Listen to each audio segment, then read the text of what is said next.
everyone, and welcome to another episode of the ACE podcast. We are very and absolutely excited to have you join us again today.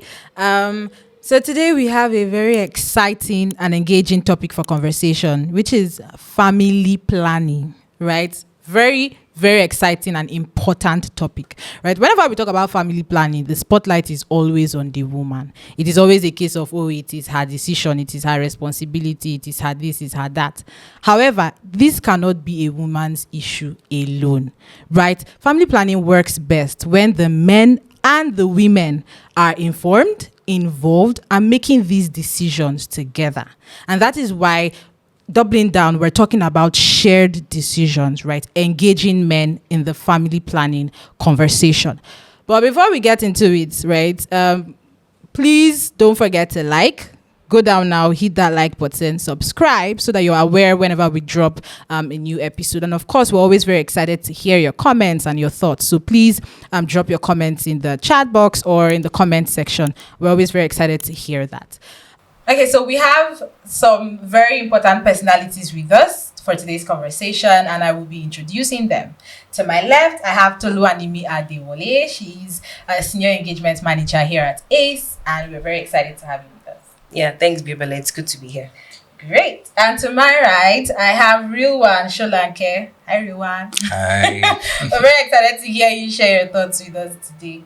Yeah, thanks, Biba, for having me. Great. And of course, I have to introduce myself. I'm your host for today. My name is Biobele West, and I am also a programs associate here at ACE. And I'm very excited to be anchoring this conversation, right?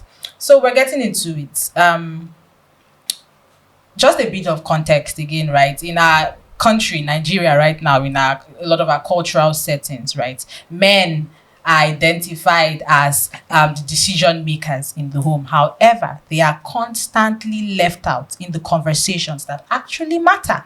However, that is beginning to change, right? And that's why we're having this conversation today, to really dissect things. How are the changes actually happening, and how do we sustain these changes in the long run, right? So we're going to get right into it, and I'll be starting with you, Real One. When it comes to involving men in the family planning conversation, what does this mean?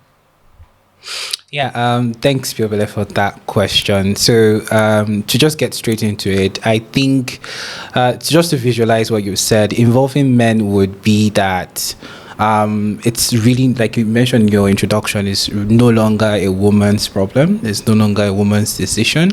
Households and families can make joint decisions, collective decisions, and the burden and pressure, from the economic angle to really planning the life map of each family is talked about, is made known to light. There are no gray areas, there are no assumptions, and even as detailed as when you want to have kids is really talked and discussed over. So involving men would generally mean that it's no longer one person's decision, and if things don't go as planned, one party is not feeling left out or feeling solely responsible for the outcomes that eventually pan out for in their life map, so to say. Yeah, thanks, Real One. So, just continuing from there, Nimi, do you think that people are beginning to see the importance of family planning being both a men and women thing? Or is it still very gender specific, like to the women only? It's a thing for the women? I think, I'll take you from where we are now and where we used to be. Mm-hmm. I think a few more people with different strategies that are being put in place, a few more men are now saying that, this is a conversation that needs to happen. And I'll take it, before going to the past, like now focusing on, I'll take it in two directions. One is seeing it as important, and one is making the decision for the family. Mm-hmm. So for me, one comes from a place of there's knowledge about it, they understand why it's important, they are like, okay, let's do this as a family.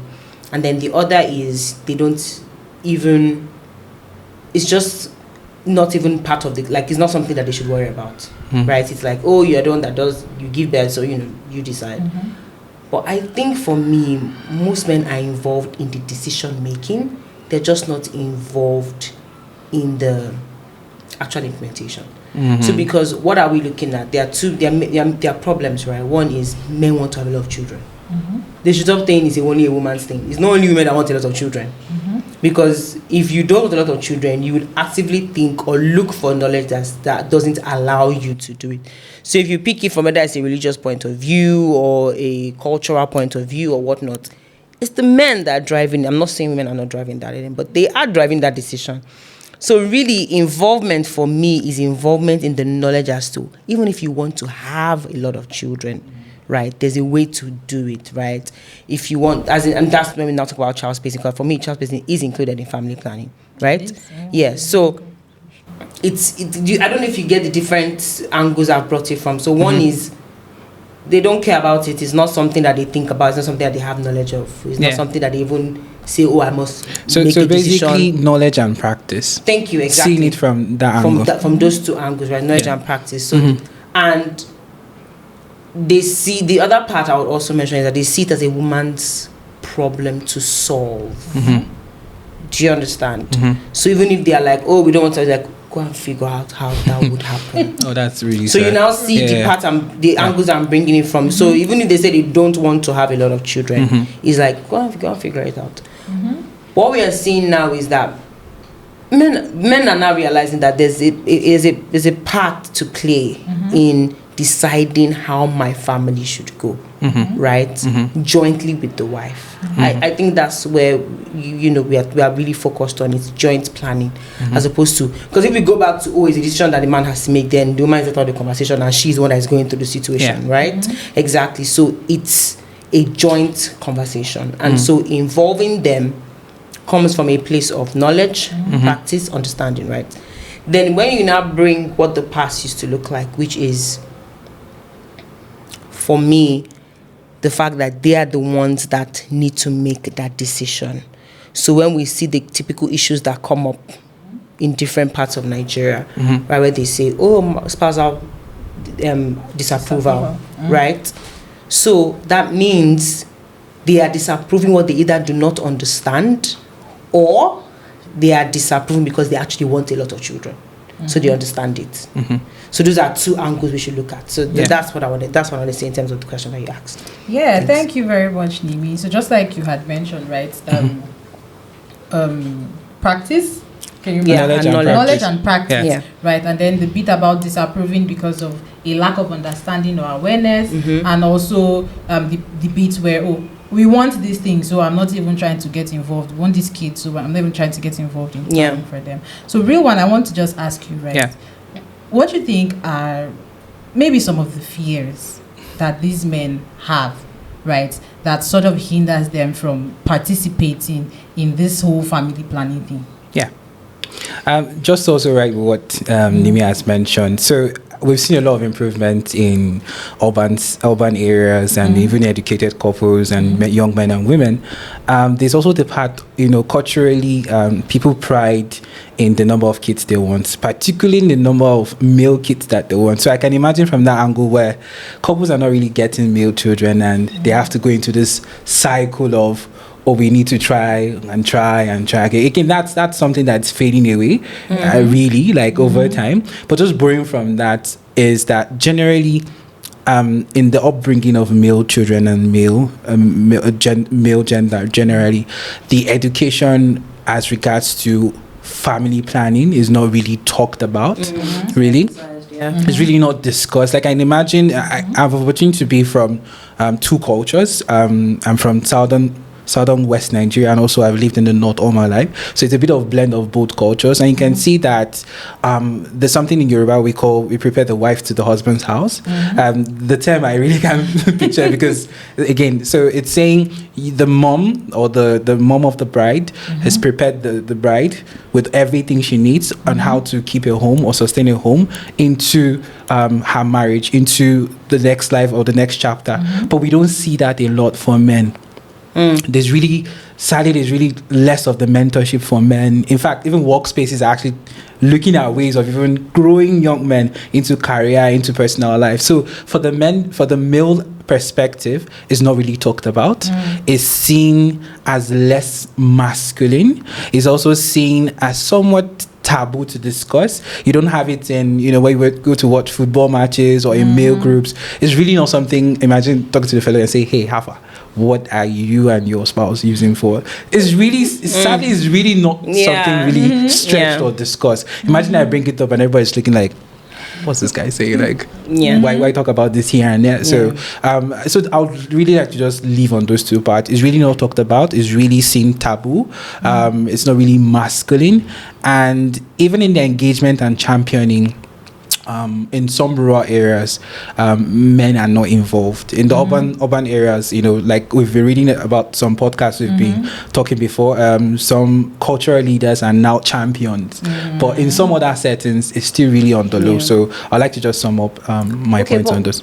But then what do you now think about those that now disapprove? Like, because aside from it being talked about, aside from it being a taboo in conversation, so not like a taboo, I know what you mean. It's not something that you typically would discuss where men are, right? But then what now causes them to disapprove something that they do not understand or lack knowledge on? Because, and the reason I'm asking that's because of the fact that culturally too, like you said, there's a pride that men have in having many children. So for me, that's also a barrier. Do you understand? For me, it's no. As the person, I have a lot. It's something to boast about, right? But then what they lack knowledge on is how to get there, because it's now hinges on the woman having to, have a lot of children. And again, I'm not focused on whether they're having children. I'm focused on either it's child spacing, or I'm focused on whether this person is having to, because it exposes the mother to a lot more issues, right? So that's the reason why. So for me, it's more about shared responsibility.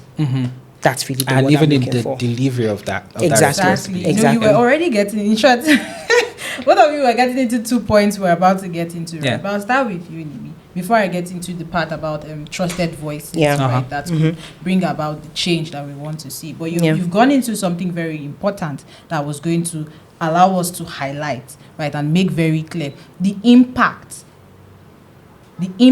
that the non-participation of men in family planning is having on women. Right, the fact that the men are not involved. You said something very important. They pride in the fact that they can have many children at the expense of the health of the woman. Right, all of those things are not being put into consideration. So I wanted you to just touch on it a bit. Right, what are the impacts? What's the impact it's having on the woman? The fact that these men are not being actively involved in family planning conversations. Okay. So I'll go back to what I said, and I'll add a few things from my understanding, right?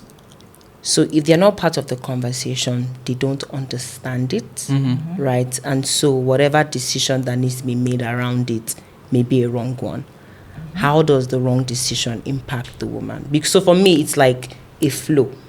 So I'm going to pick it from the fact that they don't know, they don't want making a decision, they decide no family planning, and they're adamant on it, and then the man is having to give birth to children back to back. So how does that impact the woman? And not just the woman, how does it impact the entire family? Right. Economically. So I would like to paint a scenario. There's a woman, she gives birth. A year, she gives birth. Less than a year, she gives birth. That is exposing the woman to... So I don't know how to explain childbirth, but childbirth happens in the theater. So imagine being exposed to surgery. I want to give an example, like surgery every 9 months or 10 months or 12 months or 1 year, 2 years, like back to back, 7, 8, 9 times. Wow. Same woman. That is like you going to God in how many months to say, please protect my wife from this journey that she's about to, embark on, however short. It is traumatizing. Right? And it also exposes them to many risks. Complications. So aside from even the recent complications in the childbirth process, but even within the journey of childbirth. Now, how does that impact you as a family? It means that if you're a good man, and I stress that, it means that you have to be financially stable to be able to take care of the family, right? And so as well as your wife, right, in this case. And so what that means is your finances probably need to expand, because you are bringing more children into the world. And so if there's no space, you have no opportunity to quickly, adjust to the realities, right? And so that impacts the ability of the man to provide, and then the children are just around. They're probably not going to go to school. That's lack of education. That's more people that the government has to now cater for. Do you see the, will I call it, ripple effect? Yeah, the adverse part would be exactly. So it just vices, continues like that. Yeah. Right? And you're like, and then you now be blaming yourself, or the child is like, why was I even brought into this world? There's nothing for me out there. So that's a major impact. So if men are not involved in the conversation, you need to stop looking at it from the point of, how does it impact the woman? It impacts the man if he's a good man. It impacts the economy because the population increases. And that means that can the economy cater to the increase? Right? Yeah. So that's economic wise. Yeah. Right. And then family wise is, can your income both together cater for that, sustain that back to back? Because it may be able to, but maybe it needs some space. So child spacing is discussed, right? Yeah. Exactly. So thank you very much, right? You've tackled it from the health angle, right? And from the economic angle as well. I mean, there's no better way to put it. Having back-to-back children is exposing the woman to multiple complications, right? And it's even beyond that. We're encouraging bonding, mother and child bonding, and then you're not even allowing the child to have the complete breastfeeding period because she's pregnant. It's affecting nutrition, right? Child nutrition, child health, and all of that. And then economically, there is no even finances to take care of these children well. They're not going to school. The quality of life is very, very low. Yeah. Right? So those are just some things that we've pointed out. And now going to what you were saying, you mentioned how some of the fears or some of the reasons why men are not even involved in these conversations is that it is not even seen as a masculine thing, as a masculine a conversation for men. It's a women's thing, I beg. Right? So all of those things, and then we've established the importance of having men involved. And so now it's now entering, how do we then get them involved? Nimi mentioned it first starts with getting them informed, because more often than not, they are probably not even informed. All of these things we have said, they are not informed, right? So what are some of the strategies, especially when you talk about trusted voices? It was some of the things that you mentioned, champions and trusted voices in the communities, right? Raising the awareness of men. I want you to talk more about that. Okay. Yeah. Thank you so much, Nimi and Biobele. So to go straight into the question you've asked, I would see it from 3 points. So the first part is, how can men really try to disassociate some meat from using family planning products? So for example, we've heard stories of using this X product would reduce your chances of giving birth. It affects fertility, even on the men's side. So these are myths, and who's best to really debunk the myths rather than actually walking in and actually seeing a qualified doctor or a family planning expert or specialist, and the person is walking them through the science and act of the product, and also not just visiting them and counseling, coming back with feedback on the product, and even feedback as they reach these family goals or attain this family family life map that they have. So that's just one front of it. The second thing is, I would really encourage male mentorship. It's not really something talked about. I think from fathers to sons, it should really start. It should be a conversation as they prepare them into the next phase of their chapter. Interestingly, a few weeks ago, I actually got married, and I am my dad. Interestingly, I am my dad. A very weird and strange kind of relationship. We do talk about it, but sometimes I feel very strange and weird, but the conversation comes in, and my mom give in few tips and say, see, you really need to discuss when you want to have kids, what to use and whatnot. Then the last point will really be around having men being involved in ANC conversations, right? We don't really see that. Even at community level, there are some communities that exploring alternative approaches into getting male champions that are now focused. The same way we have our community volunteers that are female, we now have community volunteers that are male, and they're going to conversations where you have them shy, sitting there, dropping some hints, and even encouraging the conversation, not making it sort of weird. So I'd like to just pause on these three ideas that I've shared so far. Very much, real one. I mean, those are great, right? So you don't feel we've forgotten you. You're still a part of the conversation, right? You're still a part of the conversation. So please, while you're watching this, while we're engaging in this conversation, don't forget to like. Please hit the like button now. Subscribe so you can know when we share information on more episodes and all of that. And of course, drop your comments, share to all of your social platforms so we can get more people involved in this conversation, because it is actually very, very important. It's for every single one of us.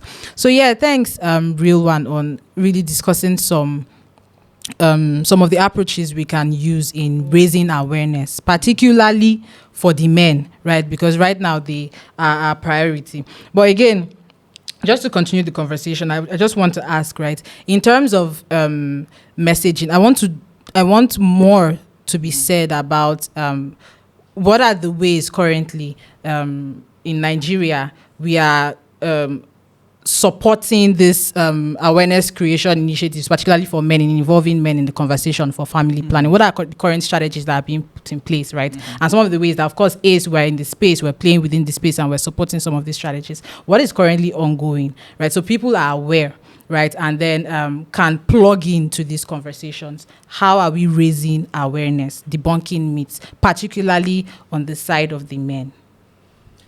So I would say, for instance, there was some work we did in terms of what's the best way. I think just supporting, for instance, I think at the time, Bauchi State took up a demand generation strategy, right? And they had said they were doing a few things that seemed to work, and those are the things that we also incorporated into the strategy, I think in collaboration with, if I remember, I think MSI, right? And one key thing that stood out for me, which ties to what Riwan had mentioned, was having those conversations in places where men are. And I think they had said something around, you call it Mishai, where they have to... like your local vendor. Using local barber vendor shops, but places where men are, bringing those conversations there. And that was something that was included then as that it should be well known, or a worldwide strategy, for instance. And recently as well, we're supporting Between 30 to come up with essentially a digital strategy. And something that came out clearly was including men that both government sector, private sector, that can lend their voice and their platform to push this out as well. And so we're able to, have those kind of conversations with them, gain their perspectives, and then have them speak on family planning. That's something as ACE, and of course others are doing as well. Many people within this space. I know MSI is doing a wonderful work, a job in trying to raise awareness as well. And ACE we've supported, even with Between 30 is doing a wonderful job of doing that. ACE has supported all of those initiatives in trying to ensure that men are being brought to conversation. I think even this podcast is also a way that we are trying to see that we can get the conversation going. Let people see that, it's important, right? And you mentioned something, you said it was a weird conversation for you, but you had it. Even when your mom had to chime in. So for me, people are seeing that it's important. And we now need to run on that, would I say, we are on a trajectory right now, so let's just run on it. Let's run on that and push a lot of things out so that women... Exactly. The time is now, right? I think generally, even with the government, right, I know that being able to get a lot of government actors in play in having these conversations would also help, will go a long way and help in trying to push the narrative of the man being involved. And my, should I say, call or prayer is that these people see the need to speak up about it, right? And knowing that it's not a case of you can't have enough children. It's not a case of... what's the word? I don't know what it is like religiously, but it's not going to affect your fertility. All those myths and things that people say around Yeah. it's not going to do that, right? And if people are able to speak to it or speak up about it, people definitely. And you had said something, engaging traditional leaders. Yep. It's very important because, like you said, before they will go to the pharmacies or the doctor or a family planning expert, they are within their communities, traditional leaders, religious leaders, right? Head of homes. You understand what I'm saying? Exactly. So those are people we should begin to engage with. Just like you said, in immunization, we engage with the women. You always say there's a women's group. There's a women's group, whether we want to push them in terms of business so that they can see why immunization is important. Let's engage the men. True. Right. And you said something very important. ANC, I had not thought about it in the lens. Most men do not go for ANC. They don't know what it's about. They don't know anything. And that's a place we can easily even pass across information because of the health talks as well. So for me I'll just summarize on my points. One, engage key voices, key champions. We're doing that. That's good. At both the state, the community level, private sector. Two is push out enough content, because let's not forget about the urban areas. We may still focus on them and then leave the urban. Push out enough content about it, right? That people can see. They can easily go to the place. Okay, you want to know more about family planning? Go to this site. You'll be able to get more information about it, right? As we are in our sector at home, we have friends. Have those conversations. Have those weird conversations. Yeah, exactly. Yeah. But if it starts from you, it may not be in the place where you're doing proof, but it could be a conversation. Oh my God, you're getting married, though. Yeah. What's your plan? What's the plan? Exactly. You need a plan. Yeah. So once people start having those conversations, trust me, this will be a problem. It breaks down the exactly. Maybe weird at first, but then you go ahead and do it. Exactly. For me, the narrative I want us to live with, if we don't live with anything, right, is that it's a shared responsibility. We're not excluding the woman from the responsibility, and I want people to get that, because I know we are focusing on the men today, but we are saying we don't want to be the one to bear the emotional burden, right? Bear the burden of deciding. Yes. We want to share it, and I think if you are married, that should be something that a man or woman should share in terms of responsibility. Yeah. Thank you very much, Nimi. I mean, aptly said. We've covered a lot of it, right? I just wanted to add one bit. Real one, you mentioned how it was a weird conversation for you. You know, it's not exactly a weird conversation in women's spaces, right? So I think that's the change that we're trying to make, where it moves. Weird, yes, it's moving from that point where it's still a weird conversation to where it is a normal conversation to be had. It is a normal conversation for both the men and the women to have together. Right, that's the point we're trying to get to here. And I mean, we've established all of the numerous benefits that come with it, both on the health aspect and the economic aspect, right? But now, let's not think, when discussing this and talking about this, let's not think too far. Oh, it's for them, it's for them, it's for this, it's for all of us. Bringing it back home, we've talked about the government, what the government is doing. We've talked about a lot of projects and a lot of interventions that are currently ongoing to improve participation amongst men, right? But on our end, I was just thinking about it. On our end, what can we do? I learned something from a past episode that was on maternal mortality. We talked about it. It's all tied together, really, right? But I learned something in the last episode. Please, if you've not watched our previous episodes, go. There are a lot of things to learn from it. But I learned something. One of the speakers said that we always think too far. We're always talking government. We're always talking about projects. On your end, what are you doing?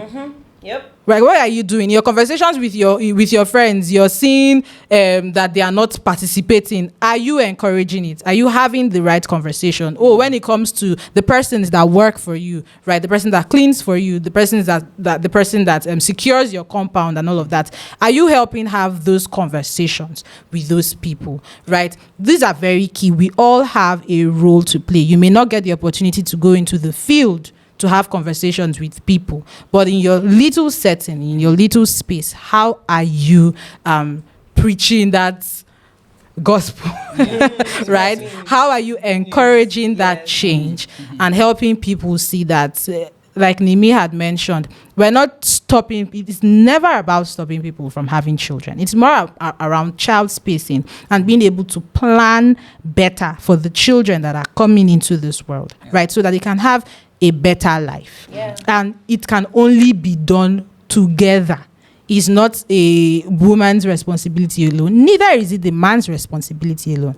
But together we make the decisions and all of that. So we're just going to close, each of us, maybe one minute to say our own thoughts, maybe on our end. What are we doing, or what we encourage our listeners to do? How can we participate as people in bringing about the changes that we want to see?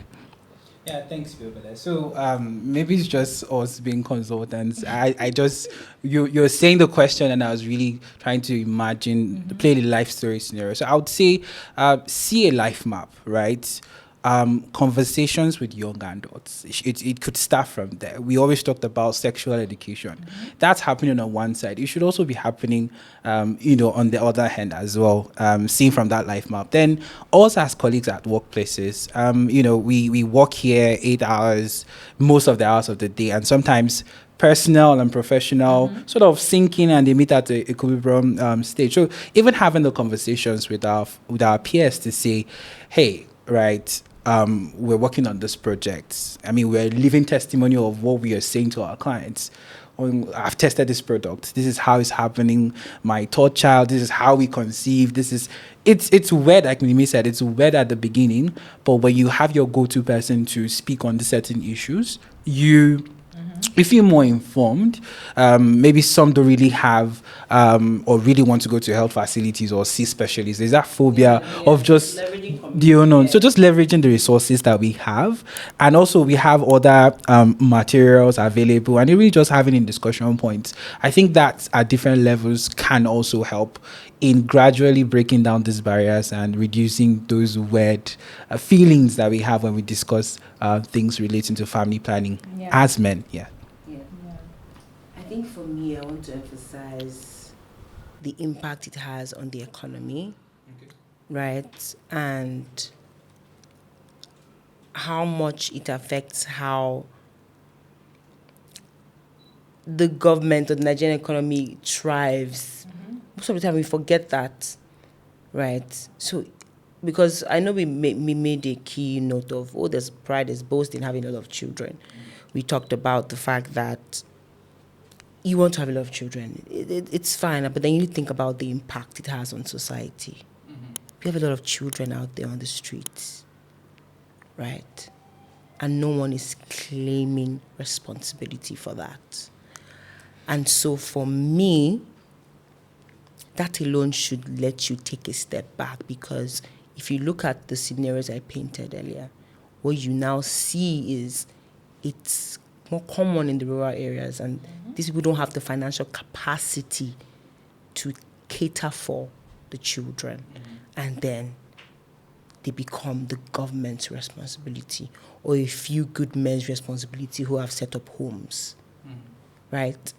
So as we think about having the men involved, as we think about family planning as a whole, let's remember that. Because we are the same people that would now say the government isn't doing anything. There are a lot of children on the streets. But somebody gave birth to those children. There was a man involved and a woman involved. Do you understand what I'm saying? So other things could have contributed. Of course, we know the things that contribute, but at least not planning well using family planning can also contribute to it. So if we can solve for that bit, then we'll solve for that. And then, just like I said, on the economy generally, I don't know if that's something that we talk about a lot, but I know that a lot of investment scenarios have been done, right, where it shows you the impact of not doing family planning on the economy over a time, right? I mean, it's something that we can also include, as part of resources as you watch this podcast, but it's glaring that work needs to be done, and we need to take this seriously, and men need to be involved in it. So that's what I'll say for now. Thank you very much, Nimi and Real One, for those very, very important points, right? I mean, we've it's not the end. This is a very broad conversation. We can go on and on and on. There are a lot of bits that we could even go deeper into, from the health aspect, the economic aspect, right? If we begin to go into numbers, we'll will not live here today. But then again, we've been able to start off this conversation, right? And the idea is that we get more people involved, and understanding that it's not a one man's responsibility. By that I mean it's not just for one person to make the decision. It is a shared decision and should be that way, right? So thank you very much for joining today's conversation. It's not the end. We're definitely going to come back for more, but we are very excited to have had you join us today. Please go ahead to drop your comments. I know you have a lot of things to share, experiences, be it personal, on the field, whatever the case may be, your thoughts, your opinions. We want to hear all of it. Drop it in the comment section. Please share this video to friends, family, colleagues. Subscribe so that you know when we drop more episodes, right? And of course, go ahead to like this video. And once again, thank you for joining us, and we will see you next time.